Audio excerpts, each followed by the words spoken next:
Kutoka Nduli hadi Kidamali mkoani Iringa. Hii ni ziara ya Waziri wa Mifugo na Uvuvi, Dr. Bashiru Ali, aliyoifanya hii leo Mei 30, 2026 katika mashamba makubwa ya mifugo ya Asas, Shafa Farms na shamba kongwe la Kibebe Farms Limited la Bwana David na Bibi Elizabeth Phillips maarufu kama shamba la Phillips lililopo katika kijiji cha Kibebe.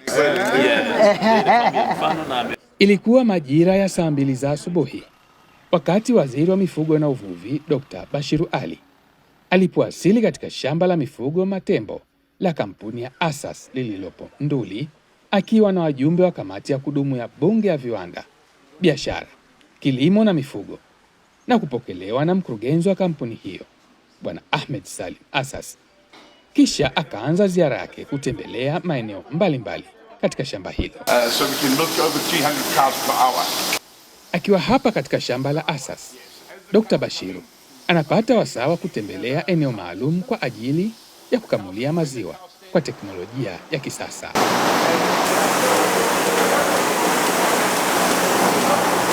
Baada ya kuona namna ng'ombe wanavyokamuliwa maziwa kwa teknolojia hii ya hali ya juu, Dr. Bashiru anaendelea na ziara hiyo katika eneo maalum lililotengwa kwa ajili ya ndama wa ng'ombe hawa wa kisasa wa maziwa. Na hapa ni katika eneo maalum la kuhifadhi chakula cha ng'ombe ambacho kimezalishwa shambani hapa kwa kutumia mitambo maalum ya kuchakata chakula hicho. Ziara ya Dr. Bashiru katika shamba hili la Asas inahitimishwa kwa kutembelea mashamba ya mifugo na bwawa la kunyweshea mifugo na mashamba. So we're using phosphates in it. Yeah, 100%. So this is important. So now we got white. Kisha hapa anatoa neno baada ya kujionea hatua zote za uzalishaji wa chakula cha mifugo na maziwa ndani ya shamba hili la Asas. Kazi na utu, tunasonga mbele. Nilitamani sana tuendelee kukaa hapa, lakini bado tuna viwanda vingine, tunaenda kwenye viwanda, tunaenda kwenye mashamba mengine, lakini kuahidi nitarudi mahususi kwa ajili ya kuja kuzungumza kwanza namna tunavyoweza kushirikiana kuzalisha mitamba ama ndani ya shamba lako au ndani ya mashamba yetu. Kwa sababu tunayo mashamba yamekaa tu. Tuna shamba liko sawa hili limeenda pale. Ni shamba zuri sana kuliko hata hili. Hata gharama ya kuliendesha lile si kubwa kama hili. Lakini uzalishaji wake uko chini. Tuna shamba la Kitulo. Zuri, nadhani ndio shamba pekee zuri katika nchi hii. Uzalishaji wake uko chini. Nataka kuzungumza na wawekezaji wa ndani, tukae kitako, tushauriane, serikali ifanye nini na wao wafanye nini, tukutane pamoja, tuwawezeshe wafugaji wetu wadogo waweze kuwa na uhakika wa kupata mbegu bora za mbuzi, mbegu bora za kondoo, mbegu bora za ng'ombe wa nyama, mbegu bora za ng'ombe wa maziwa. Sasa hivi wananchi wanahangaika, wanaenda nchi za jirani, wakati mwingine wanatapeliwa. Tunataka sisi tuwe tunazalisha hapa, tunapata ziada, na watu kutoka nje majirani yetu wanakuja kuchukua mbegu bora hapa. Mwenyekiti wa kamati ya kudumu ya Bunge, Viwanda, Biashara, Kilimo na Mifugo, Deodatus Mwanyika, hakusita kutoa pongezi zake kwa mwekezaji huyu kwa niaba ya wajumbe wa kamati hiyo. Mkurugenzi wa kampuni ya Asas, sisi tunafuraha sana kama kamati kupata nafasi ya kuja hapa. Hatujaja wote, tumekuja wachache, lakini tutachukua mawazo ambayo mambo tuliyaona hapa.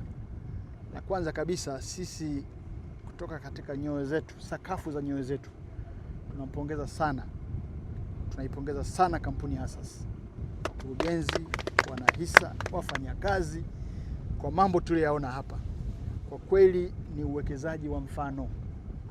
Huu ndio uwekezaji ambao Watanzania tunautegemea, na tunafarijika mara 100 zaidi kwa sababu huyu ni mwekezaji mzawa. Kama alivyosema, ameanza hii shughuli miaka 30 iliyopita, lakini unaona mabadiliko makubwa sana ya shamba hili ambalo ni full integrated. Tumefurahi kuona tulichokiona hapa, na sisi hasa kinachotuleta hapa, kazi yetu sisi ni kuishauri serikali, na serikali ili tuweze kuishauri vizuri ama tutembelee, tuwasikilize wawekezaji, tuwasikilize wakulima, tuwasikilize wafugaji, changamoto wanazozipitia, na tuone hata sisi, hata wao wasipotuambia, lakini sisi tuone na tuhoji kwamba kuna mambo gani mengine yanaweza yakafanyika ili kusukuma mbele, na tumepata mengi. Mimi nasikitika kwamba tuna ardhi kama nchi, lakini sidhani kama tumeitumia kama ambavyo asasi wanaitumia. Yaani kama tungekuwa na kampuni hata 10 tu kama hii, tungekuwa tuko mbali sana. Na hatimaye ni mwekezaji wa shamba hili ambaye anaeleza mipango na mikakati yake ya uwekezaji. Asas mashamba yake, tuna shamba ya ng'ombe, lakini pia tuna shamba, Mheshimiwa Waziri, la mbuzi ambao ni aina ya Boergot kutokana na muda ilipo Nyang'oro. Asas tuna mashamba takriban 5 na hili ni moja ya mashamba lenye ukubwa wa eka 8,000. Karibu ni sana, na moja na mkakati wa hili shamba ni sio kuzalisha maziwa peke yake, lakini kuja kuzalisha mitamba ili kuweza kuwasaidia Watanzania wengine ambao wenye uhaba wa mitamba. So kuwa na pure breed ambazo wanatoka ndani ya nchi yetu. Mheshimiwa Waziri, katika hili shamba sio kwa maana kuona ng'ombe, lakini lengo la maana ufugaji kamili. Ufugaji kamili na maana ni mazingira, maji na mifugo wenyewe. Kama mnavyoona nyuma yetu hapa tuna bwawa ambao ni maji ambayo ya mvua yameweza kuhifadhiwa ili tuweze kupata vyakula vya mifugo, lakini kama mlivyoona ni masuala la mazingira, kuhusu mazingira ya miti na wanyama wenyewe. So unapomzungumzia ng'ombe, unamzungumzia ng'ombe ambaye lazima umpende ili akupende. Huwezi ng'ombe akakupenda kama humpendi. So napenda kuwakaribisheni sana Asas. Kwa maelezo makubwa tayari mmeshayapata, na tuko tayari kwa ushauri, mapendekezo na nasaha. Kikubwa tu Mheshimiwa Waziri, kwamba tunajivunia kuwa wazawa ambao tumeweza kuwa mfano wa mashamba ambayo yanalingana na kimataifa. Ziara ya Dr. Bashiru na wajumbe hawa wa kamati ya bunge ikaendelea hadi katika kijiji cha Kidamali kilichopo nje ya manispaa ya Iringa, na hapa anakutana na mwekezaji mwingine katika sekta hii ya maziwa, na huyu si mwingine ni kampuni ya Shafa Farms. Ziara hii ya aina yake inatamatika katika shamba kongwe la Kibebe Farms Limited la Bwana David na Bi Elizabeth Phillips, maarufu kama shamba la Phillips.